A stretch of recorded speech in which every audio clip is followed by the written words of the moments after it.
එකමත් එක කාලෙක ලස්සන ගම්මානෙක තරුණියක් තනියම ජීවත් වුණා.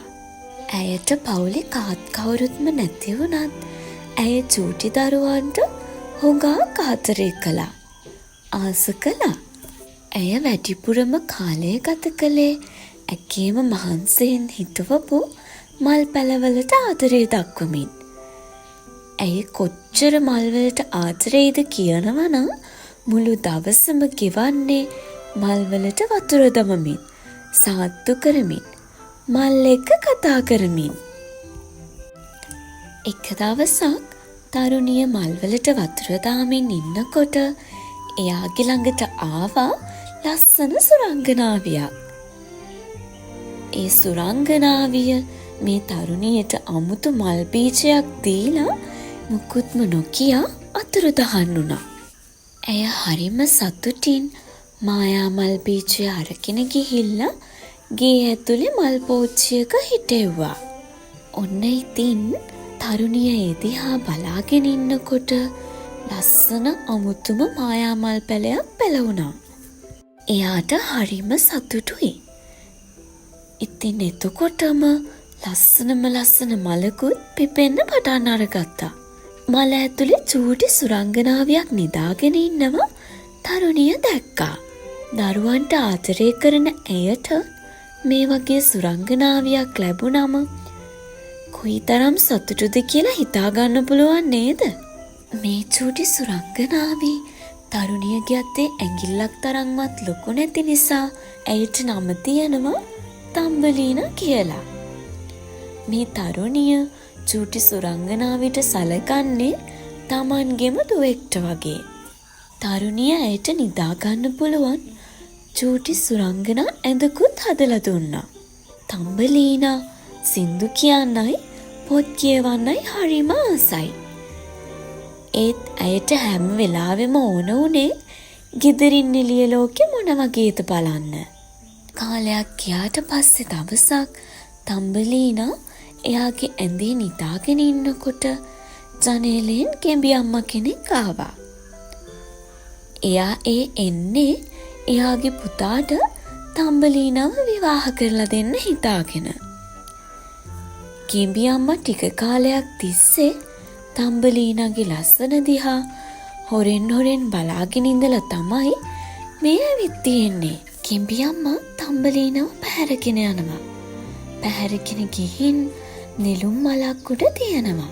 චූටි බබෙක් වගේ නිතියන් ඉන්න තම්බලීනා මේ මුකුත්ම දන්නේ නැහැ. ගෙම්බි අම්මා මේ සුරංගනාවි දිහා බලාගෙන ගෙම්බි පුතාට මෙහෙම කියනවා. මගේ පුතා මේ සුරංගනාවි නැගිටුනාම විවාහ කරගන්න ලෑස්ති වෙන්න. ඔන්න ඉතින් ගෙම්බි පුතා තම්බලීනා නැගිට්ටම විවාහ වෙන්න හිතාගෙන විවාහයට ලෑස්ති වෙන්න පිටත් වෙනවා. බලාගෙන හිටපු මාළුවෝ මෙහෙම කියනවා. මේ වගේ අහිංසක සුරංගනාවියෙක්ට අර වගේ කපටි කැත ගෙම්බෙක්ව ගැලපෙන්නේ නෑ. එයා හරි පව්. අපි එයාට උදව් කරමු. මෙහෙම හිතපු මාළුවෝ ටික නෙළුම් මලේ නටුව කටින් හපලා නෙළුම් මල නටුවෙන් වෙන් කළා. ඔන්න එතකොටම නෙළුම් මල පොකුණ දිගේ ඉස්සරහට තල්ලු වීගෙන යනවා.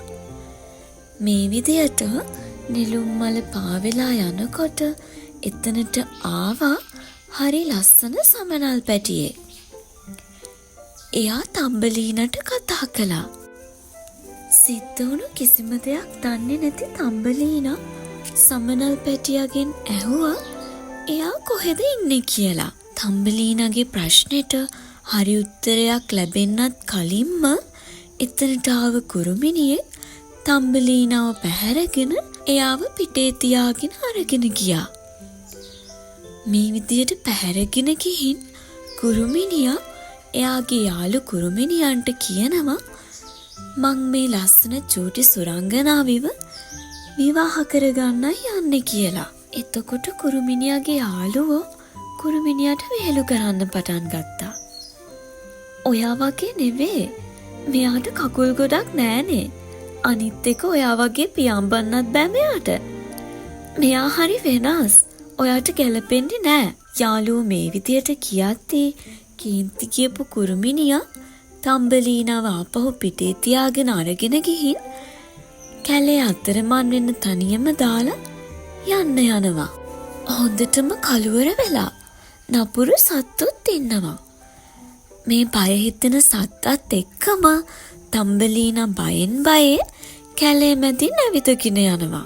ඇය මොකද කරන්නේ කියලා හිතමින් ඉන්නකොටම තම්බලීනා දකිනවා ගහක් උඩ තියෙන චූටි ගෙදරක්.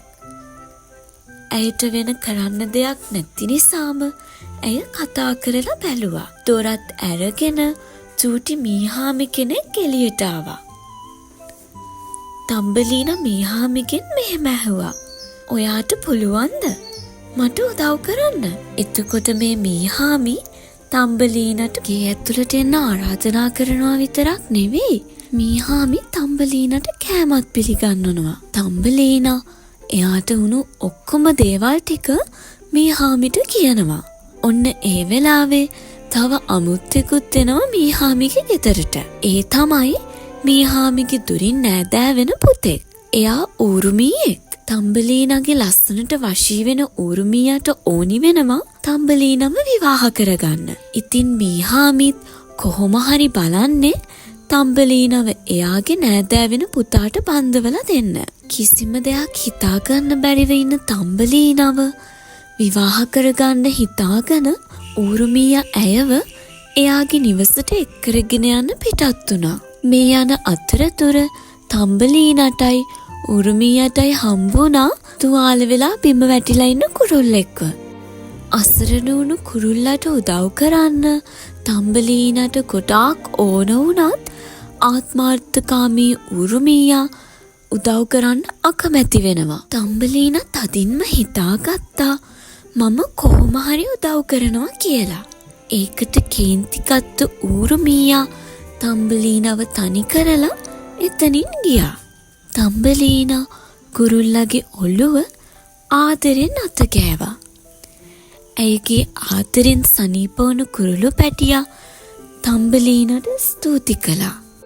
ඒ වගේම මුළු කතාවම දැනගත්තට පස්සේ තම්බලීනම ඇයව අයිති තැනට එක්කන් යන්න කුරුල්ලා පොරොන්දු වුණා. ඊට පස්සේ චූටි තම්බලීනව කුරුළු පැටියාගේ පිටේ තියාගෙන ඇය වගේම සුරංගනාවියෝ ඉන්න සුරංගනා ලෝකයකට එක්කගෙන ගියා. ලස්සන අත්තට තියෙන සුරංගනාවියෝ දකින තම්බලීන හරිම සතුටින්. ඒ සුරංගනාවියෝන්ගේ මැද්දේ හිටිය ලස්සන කුමාරයෙක්. කුමාරයා ළඟට ගියපු තම්බලීනයි කුරුළු පැටියයි ඇයට සිදුවුණු හැමදේම කුමාරයාට කීවා. කුමාරයා තම්බලීනට උදව් කරන්න පොරොන්දු වුණා. ඇයට සුරංගනා අත්තටු දෙකකුත් ඈගි කළා. ඊට පස්සේ කුමාරයා තම්බලීනගෙන් ඇහුවා ඔබ කැමතිද මව විවාහ කරගන්න? මේ සුරංගනා ලෝකේ කුමාරිකාව වෙන්න කල්පනා කරපු තම්බලීනා ඇයට උදව් කරපු කුමාරයාව විවාහ කරගන්න කැමති වුණා. ඊට පස්සේ තම්බලීනා ඉක්මනින් පියාඹලා එයාගේ අම්මව බලන්න ගියා. අර තරුණිය එයාගේ අම්මා නොවුනත් තම්බලීනා ඇයට එයාගේ අම්මට වගේම ආදරේ වුණා.